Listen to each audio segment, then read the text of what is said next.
Partout sur la toile, on voit des nez, toutes sortes de nez. Des néo-réalistes, des néo-futuristes. Des nez, toutes sortes des nez.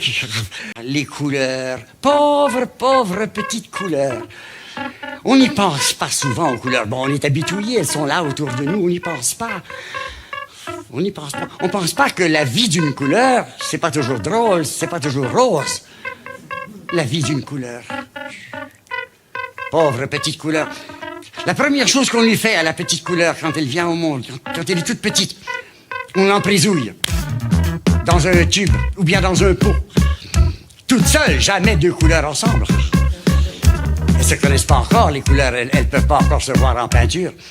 Et un jour, tout à coup, comme ça, par hasard, l'artiste se réveillonne et il dit on n'a pas le droit de garder les couleurs en prison.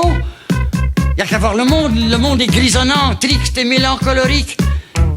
Fini les idées noires, qu'il dit. Et là, le grand automatiste devient fauvette. Il écrabouille les tubes, il déboussole les pots, il libérationne les couleurs et il les tartine sur une belle grande toile très impressionnisée. Faut les voir, les couleurs. Elles sont contentes, elles deviennent folles, furieusement braques. Elles se laissent aller sur la toile. Elles se condimentationnent arc-en-cielement sur la toile. Partout, ça vermillonne, elles se mésangent. Elle se soulage, ça vermillonne sur la toile. Le rouge gorge le noir de son carmindigo et chauffe le violet qui fond et se guimauve. Et l'émeraude autour des bleus qui se turquoisent et s'azurent et se grisent. Et la terre fait des siennes, la terre dérouille les embruns. Le jaune se laisse aller, le jaune devient médiocre. Et bientôt passe au vert de terre, vert de gris et vert de jalousie. Et ça roule sur la toile. Ça roule et ça gerbe de soleil en folie.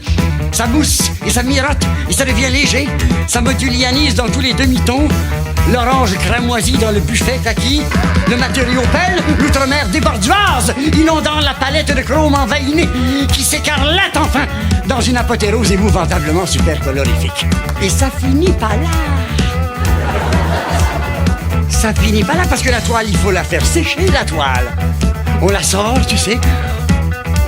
On l'étend sur la galerie. Et là, il y a tout un monde qui vient la voir. Elle devient l'attraction lyrique. Il y a tout un monde qui vient la voir. Et pas n'importe quel monde, un monde drôlement gratiné. On voit là toutes sortes d'épicurieux, tu sais. Des grignoteurs de pistachistes. Des dadanateurs de peinture contemporaine. Des collationneurs de chèvres d'œufs. Des belles grandes exhibibites en oblong qui viennent là pour visionner. Tout un monde qui clapote, qui dit d'amerdisance et de calcomanie. Tout un monde qui rate jamais un vermicelle, noblesse oblige.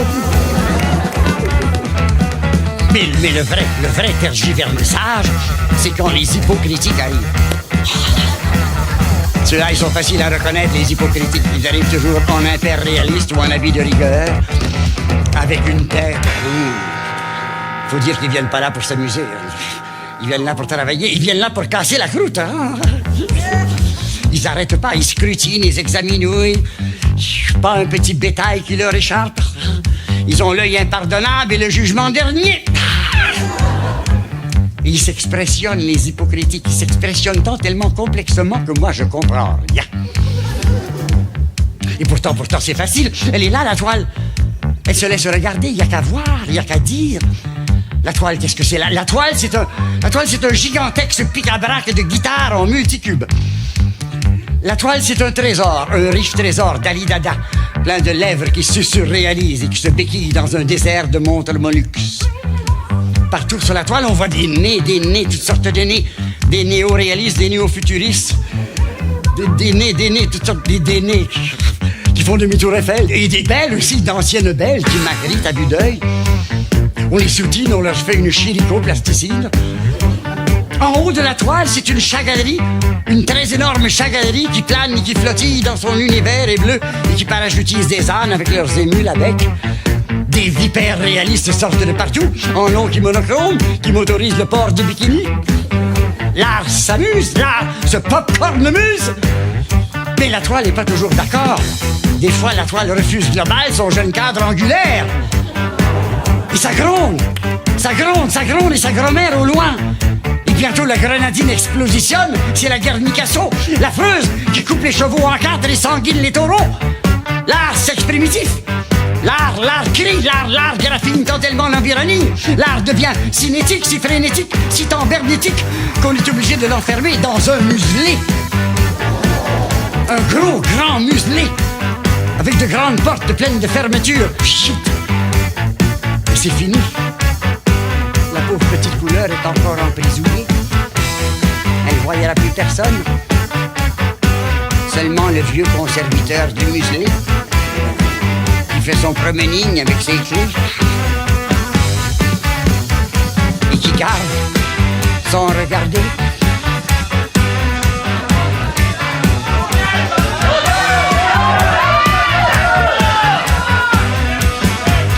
Gastribig, Aboulouk, Nouf de l'heure, No Manama, Mana, Moire, Agustri, Stupdepte, Holstram, Stim, Uz, Stup, Luz, Lagos, Niop, Lego, Lagos, Topch, Aguans, les blés à toutes, Stom, Blam, Blam, les Guili, Rose, Urm, Lum, Stréglo, Flaf, Aslaf, Traîné, Uduglé, à Goldogle, Sirmunch, à Grégutch, Bumsla, Moua, Euz, Mouf, Oulplof, Puff, à Glinslan, Solt, à Bébech, Clarolina, Clanac, Lunac, Lubec, et Rap, et Blit, la Kutsk. C'est le soir, et c'est l'ardoise ou les pipis de bonne volonté, grassette les piments dérisoires du scientiste. Avec gros, coco, bébé, Fiflondon, Faflo, Pilot, Duz du lit, Drégado, Quincouche. Gobelet, c'est comme un disque qui a trop joué. Je ne veux pas l'entendre une autre fois. Moi, je suis l'autre côté du Dix. Il a tant tellement joué, le pauvre. Il est